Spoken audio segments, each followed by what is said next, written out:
In a world created by fat computer programmers comes a film so epic it increased ticket prices $3 whole. Avatar. Meet Jake Sully, a Marine who is contacted by the government because his dead twin brother Tommy was part of a secret scientific program that engineered expensive synthetic avatar bodies capable of being driven by human drivers when wired into a computer, but only if the DNA genomes of the driver and the avatar body match, which Jake's does because he's a twin. So the government takes advantage of this fact by asking Jake to drive Tommy's avatar body to a rich deposit of space coal called unobtainium, which is sitting under a tree called Home Tree, which is occupied by the native people called the Na'vi. It's kinda dumb. Meet Neytiri, but more importantly, meet her side bloobs. Together, they'll learn military bad, trees good.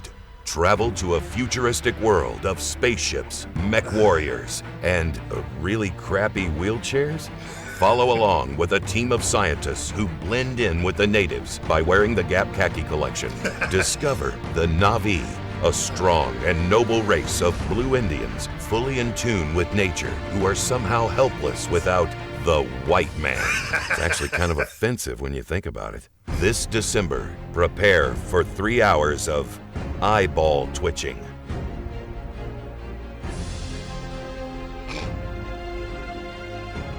Is it really 3 hours? As you're force-fed the most obvious message ever. They're just goddamn trees.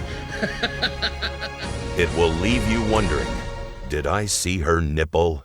Starring the recycled plots from Dances with Wolves, Pocahontas, Last of the Mohicans, An Inconvenient Truth, Native American History, and Fern Gully. Papyrus. Avatar. We get it, we'll recycle. Please just make another Terminator already. So, you have a movie for me? Yes, sir, I do. It's Pocahontas, but in space with some big blue kitty cats. Oh, all right. Just give me a minute, okay? What you doing? Oh, I'm just calling an ambulance for you. Yes, hello, the person I'm talking to is having a stroke. Oh, no, I didn't have a stroke. The movie's like a sci-fi Fern Gully with aliens called the Na'vi. Yeah, he's definitely having a stroke. He's just saying gibberish words. Once again, sir, gibberish. I'm not having a stroke. If you say so. Hey, maybe send an ambulance anyway. I like when the sirens go, wee-oo. That is a fun noise, sir. So what's the movie about? Well, it takes place in the future, and some humans go to a planet called Pandora because they want to mine this mineral. Oh, what's the mineral called? Well, since the humans are having a hard time obtaining it, I thought we could call it unobtainium. Oh, okay. So that's like a placeholder name, and you're gonna come up with something less ridiculous? Oh, yep. Yep, for sure. I will. Great. So anyway, this guy Jake Sully ends up on Pandora to take the place of his brother that died. Okay. And since he has the same DNA as his brother, he's able to control this multi-million-dollar avatar they made for him, which is like a hybrid between a human and the Na'vi species. Man, it sounds like you're gonna need a lot of exposition to explain all this stuff. Oh yeah, but I actually found a really clever and subtle way to do it. Oh, you did? Yeah, once in a while I have Jake do these video log things, and they're just straight up expository dialogue spoken directly at the camera. Wow, that's some pretty heavy-handed exposition. Well, I'm just following the classic rule of writing here, you know, tell, don't show. Oh, I think you might have got that backwards. Whoops. Whoopsie. So anyway, Jake goes out on this nature expedition with a couple of scientists, and he's there as kind of a bodyguard. Oh, so he has like an extensive knowledge about the planet and the stuff that lives there? No, he immediately runs into 2 different types of violent animals and has no idea what to do. Oh my god. Yeah, he doesn't even know that his gun is basically useless against them. So why would they have this guy be the bodyguard if he's so obviously useless? Because he's the main character. Right, makes sense. So yeah, he gets separated from the scientists and gets lost in the sprawling jungle of Pandora. But I imagine the humans could just track him and pick him up. No, they have no way of doing that. Avatars don't have any tracking capabilities. No, he's totally off the grid. But if their technology lets them remotely connect to the avatars, that means they do somehow know where they are. Oh, yeah, no, I guess you're right. So...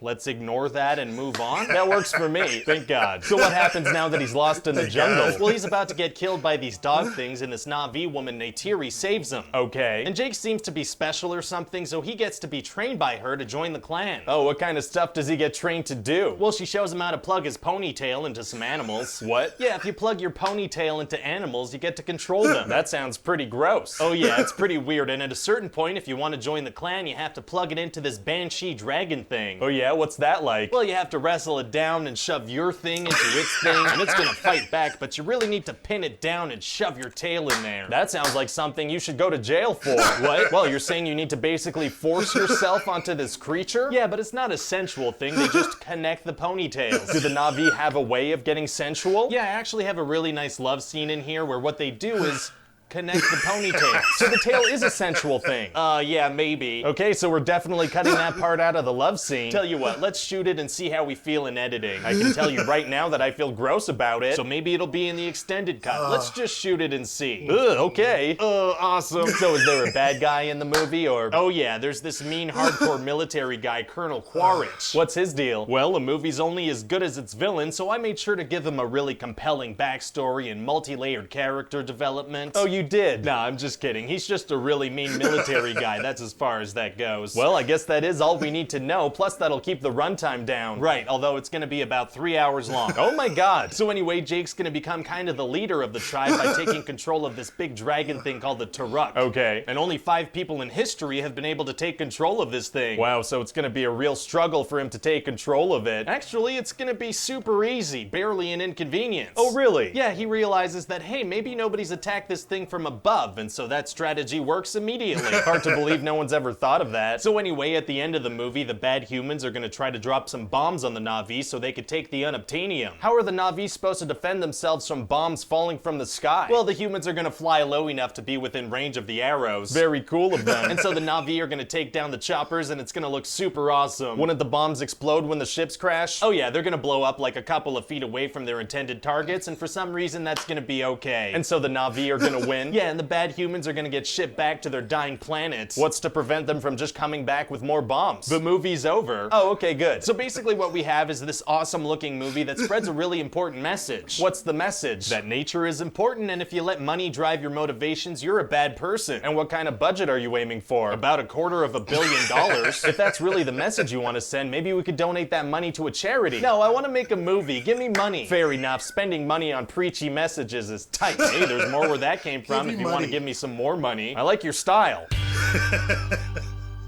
I think it's safe to say that Pitch Meeting won this one rather easily. Also, I had to wonder, based on the poll that I did you guys think this was gonna be Avatar: The Last Airbender? I had it under there, The Last Airbender, so I just wondered if some people were confused and chose Avatar thinking it wasn't this, but, you know, the Nickelodeon show, well, the live action movie based on the show. I wonder. I'm still gonna do that one though, so be on the lookout for that. Whose voice was that though? Like, what was the voice for Honest Trailers? I liked it better than the other one that I hate.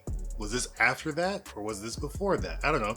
It was close enough to Epic Voice Guy where it wasn't crazy, but it was still definitely different, unless this was an early Epic Voice Guy. I don't know, let me know. But I like this. Pitch Meeting killed it. Pitch Meeting hit on so many different levels than the Honest Trailer did. One, the Honest Trailer was only a minute 38 seconds, so that's one. The Pitch Meeting just hit on so many different things, especially the unobtainium, which in the beginning you hit on that, which I was like, what? That's the name? That's what you came up with? That's ridiculous. This movie was visually amazing, like it looked great. The story was just trash, you know, and part of me is like, did you have to have a simple story to tell this particular story? I don't think so. I think it could have been a little more complex, but yes, there is a lot going on. There is a whole lot going on. I am interested for the sequels. I'm kind of looking forward to that, but it's been so long. Like, what was that, 2009 when these came out? So, I mean, you gotta think, like, it's been so long. One, the movie needs to look incredible, like, better than the first one. Because the technology is just more advanced now than it was back then. It better look freaking amazing.